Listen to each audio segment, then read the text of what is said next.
What use is an F-call? I've heard it expressed that working on HF using an F-call is hard graft. No one hears you, they don't talk to you, they ignore you, nothing works, it's all too hard. I've heard F-calls tell me that they've called CQ for hours and no one wants to play. I understand that HF is challenging, but it's not impossible. There are a number of things going on that make that a HF contact requires more effort than talking on a 2-meter repeater. Making contacts on HF requires that you understand what's going on, that some of the things that you're thinking are likely not true, and some of your expectations are wrong. I'm not the oracle of amateur radio, that would be a sorry state of affairs, but I can share some of the things I've learned. Finding someone to talk to on air is the simplest way to make a contact. That is, you scan up and down the bands, nice and slowly, to find a station that's nice and loud. If they're not moving your S-meter, it's unlikely you're going to move theirs, or even make yourself heard above the noise at their end. So, at least initially, look for a station with a 5 and 8 readability.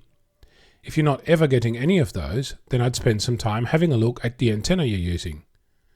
The more you listen on bands, the more you'll get a feel for when things happen on a particular band, and where.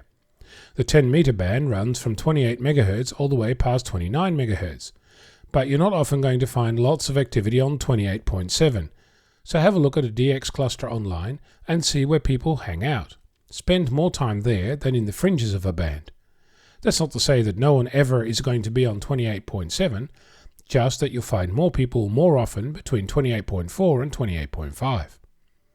Also, if you cannot hear any noise on a band, it could be that the band is closed. Or it could be that it's wide open and no one is playing because they're all scanning up and down the band waiting for someone to call. So sometimes it's worth your while to call CQ a couple of times to see what, if any, response you might get. There are other aspects to making a contact on HF, and I'll talk about those at another time. But don't give up.